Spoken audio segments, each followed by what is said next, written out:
Grand Rising Aries. Let's tap in and see who your soulmate is.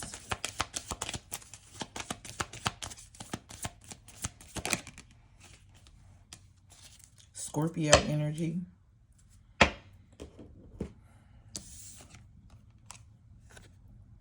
The number 8 is significant.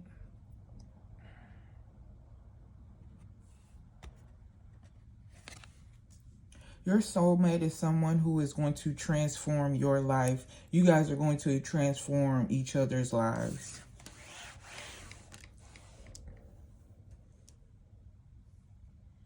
They can have Scorpio highly aspected in their chart.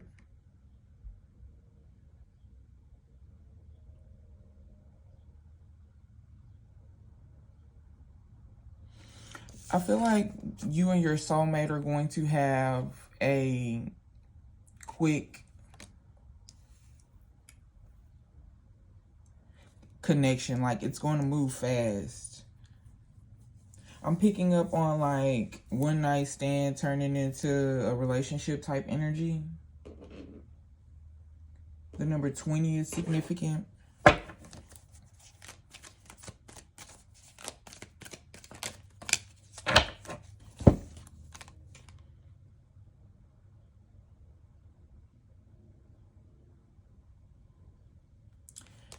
There is some sort of flea market, farmer's market, something of that nature. That is where you're going to meet your soulmate, in your hometown. So your soulmate is from the same area where you're from. But yeah, past energy. Yeah, you and your soulmate you guys both transform each other's lives in some way. There is some sort of significant energy between you two. Maybe you guys went to high school together, middle school, elementary school. Let's see what you have in common. But you guys will reconnect, or you met at like the local market, out doing lively activities, like at a town festival, yeah, y'all have family in common. You and this person, it's like family. Y'all been knowing each other for a while. The number 46 is significant.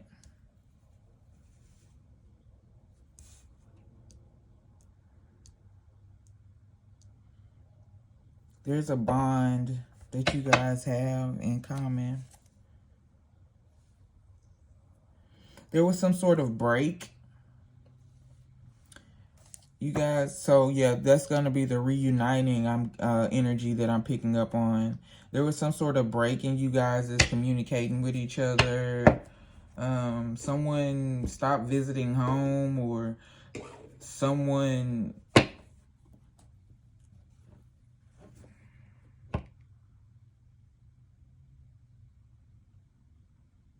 I feel like someone moved away from their hometown. One of the two of you moved away from the hometown, but you're back for some sort of town or city thing, some sort of activity where you grew up. The number 12 is significant as well.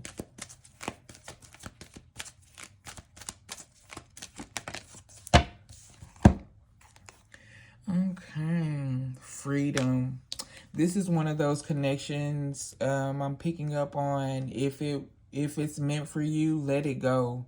And if it returns, then it was always yours from the beginning. But the freedom card says, I possess the power and the free will to create my own happiness. I just spoke on this in the Pisces reading in regards to relationships and what the norm of a relationship is. Like, is there truly a norm of relationships? Because of the simple fact, there are no two people that have the same energy signature.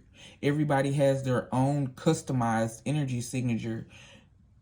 instilled in them from the universe, as well as experiences and different things that make impression, different life events and traumas and life events that leave impressions on your DNA that create, different characteristics or, different aspects of you, right? So if there are no two people that started out with the same energy signature, there are no two relationships that could possibly be the same. So there is truly no blueprint on what the perfect relationship looks like in regards to what society and the world say those standards should be. Now, when it comes to universal law, implementing all the 12 universal laws into your life period will ensure that every relationship that you are in will create a environment for you and your partner, you and whoever you are connected to, you and whoever you are creating a relationship with. It is going to create a environment where everyone involved evolves. There's an evolution within the connection.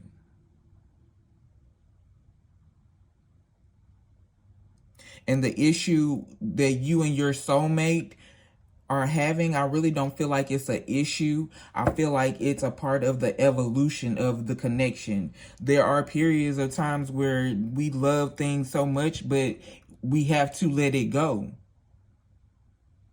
We love eating certain things, but we have to take a break from it. Our bodies go and go and go, and there's periods where we need to detox from the day-to-day activities. There is always a need for a break from something. And that creates that growth back together. And you guys, you and your soulmate definitely have had this throughout you guys' whole journey of connecting, whenever you connected.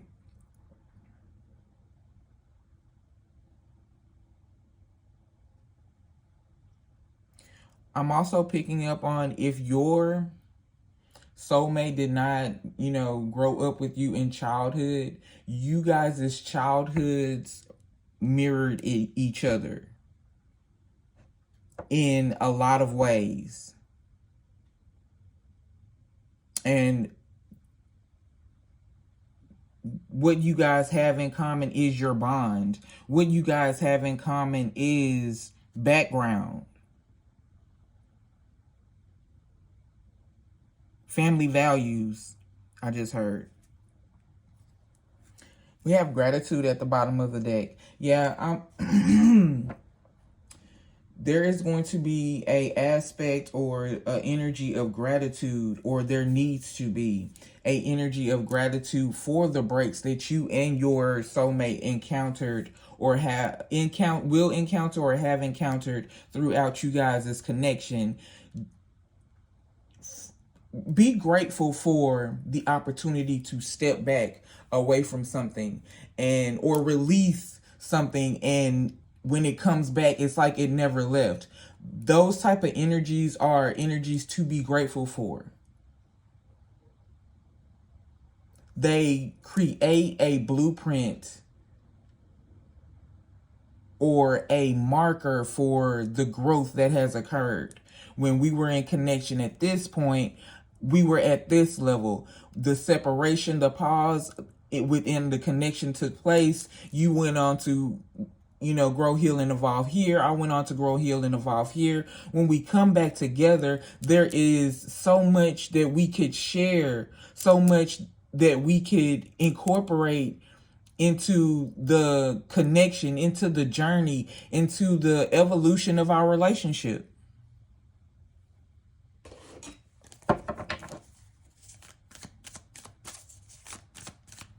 So be grateful for the freedom.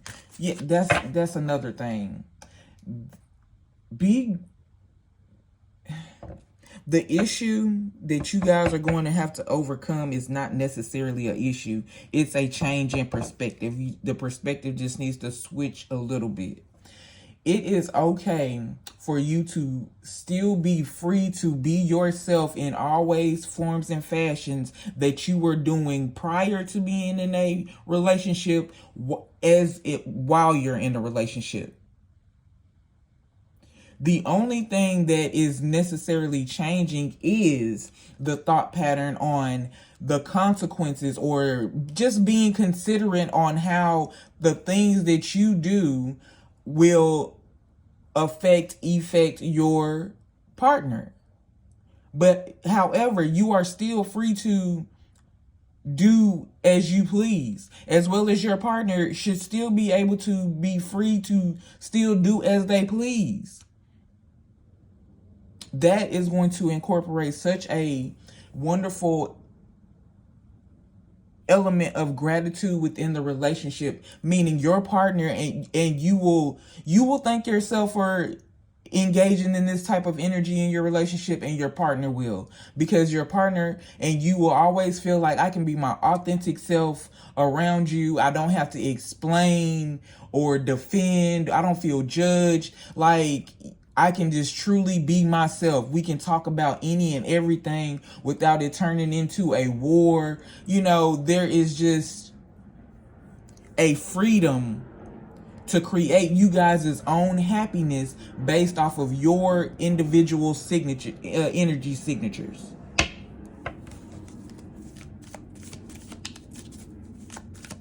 I feel like your journey, it had to endure this. Someone's holding a grudge. Someone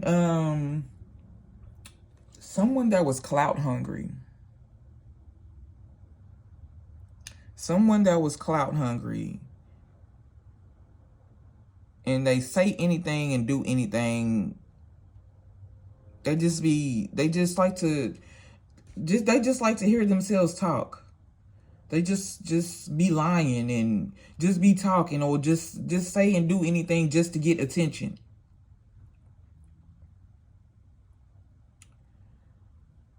Is one of the things that you and your soulmate did not share in the past. You all had meaningful conversations. However, there are energies around. I feel like these are people, a part of the soul tribe, that reveal themselves as karmic soulmates, because there is a such thing as a karmic soulmate, meaning they're only around to teach you a lesson. The connection is purely based off of the lesson that is supposed to be learned, to put on the table to be learned. Nothing more, nothing less.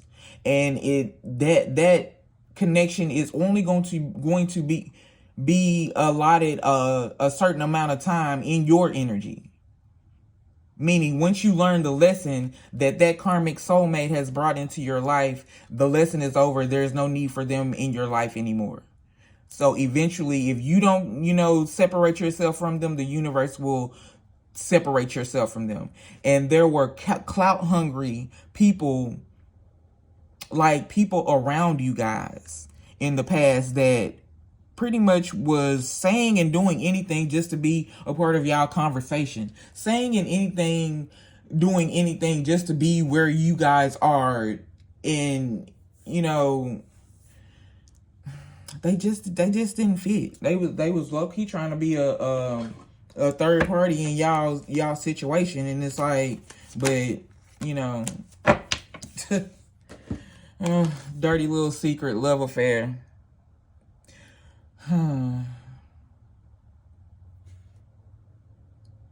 This is giving an ex, somebody in an in-between relationship, that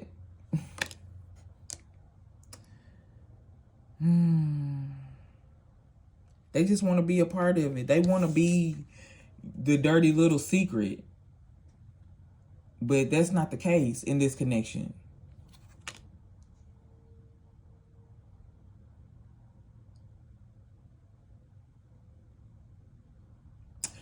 What you can do to deepen the connection with your soulmate is give them some.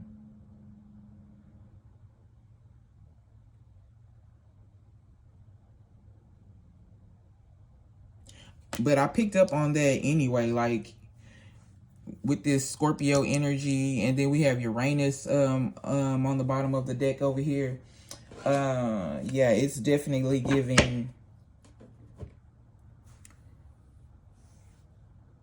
have protected sex. Protected sex. And keep it on the down low. Like, don't kiss and tell. That's your business. Like, don't nobody else need to know about it. It does not need to be discussed.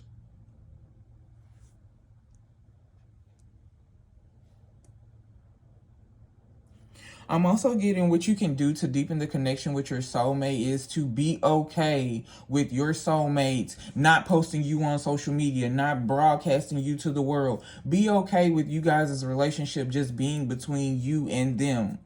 Everyone doesn't need to know. Even when you guys are out in public, like if there are clout chasers around you, people that are seeking attention, that'll say and do anything to get attention from you guys or your soulmate, let those people do, do their thing, and don't hold it against your soulmate. You know what I'm saying? Your soulmate is, you and your soulmate have the power to and the free will to create your own happiness. Don't let outside, or don't allow outside energies to influence that.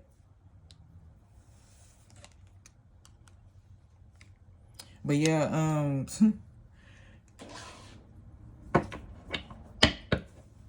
there's a lot of divine intervention as well going on in your connection. If you guys pay attention, you'll see it, the synchronicities and on times and places, like where you are when you're here and your soulmate is here, like maybe living in the hometown at the same time, moving out of the hometown at the same time, relocating at the same time, starting things in two different environments at the same time. There's a lot of that going on with you and your soulmate, and I feel like when you guys reconnect, you're going to realize this is like always a constant aspect of you guys' relationship. Like you guys link up and you discuss what's happened over the period of time that you guys have been in separation, and realize that, wow, while you were doing this, I was doing a similar thing, or when you were going through this, I was going through a similar thing. Like, this is what the universe is using to merge you guys together like this. You know what I'm saying? You guys are doing this like wave thing, like you're on a frequency. Your souls are coexisting in parallel universes, is the best way I can explain it. Let's get a message from your soulmate. Follow your bliss.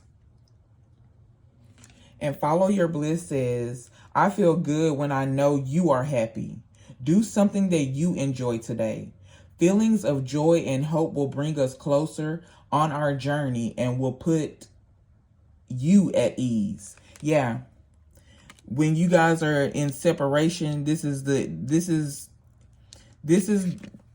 energy that keeps you guys, like, it's there's a freedom there where, though we're apart, we're always together. Like, do whatever. When you're doing what makes you happy, I'm doing what makes me happy, and we're both thinking about each other while we're doing what makes it's attracting us to each other. That's how you guys always end up reuniting back together, connecting back together. Your souls do some kind of dance spark. You guys are twin flames. We have sparks here twice, and what I'm getting is both of you guys are twin flames. You received your spark in the ethers. The universe gave you all your spark at the same time. You all are twin flames.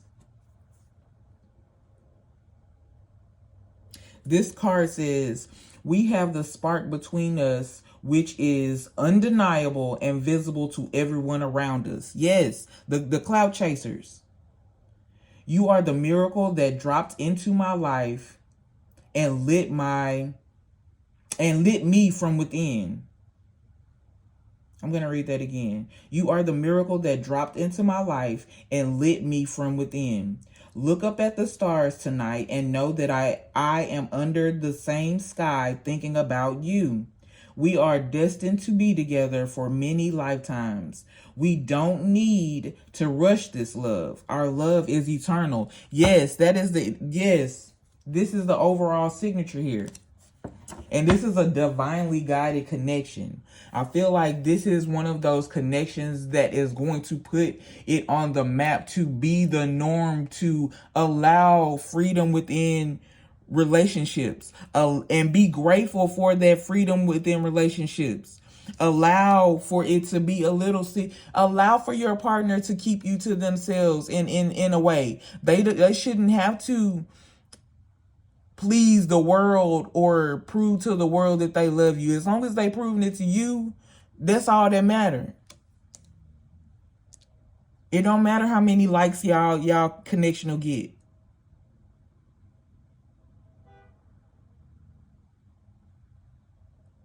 But this is something that you guys have done many lifetimes. Your attraction to each other attracts attention, but you guys are not attention seekers. You are low-key individuals, in the dark type individuals, like in the cut, chilling, you know what I'm saying? Low-key, out the way, like type individuals, not flashy individuals.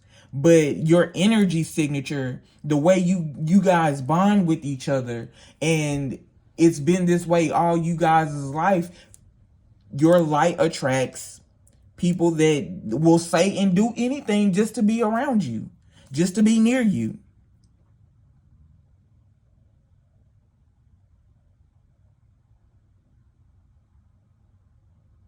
It's easy. It just flows. It's moving fastly. There's some sort of quick something coming in here. We got sparks flying, Uranus energy flying in. Somebody pumped on the brakes. When it comes to a grudge holder, somebody is holding a grudge because you pumped the brakes on them for your soulmate. Aries, it feels very famous. Paparazzi. It feels very flashy. However, that's not like your intention. You or your soulmate.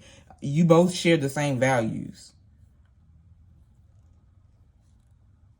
I'm getting that you both are the type of individuals that just like to blend in. Nothing flashy, just chilling in the house, you know, nothing fancy on, just enjoying each other.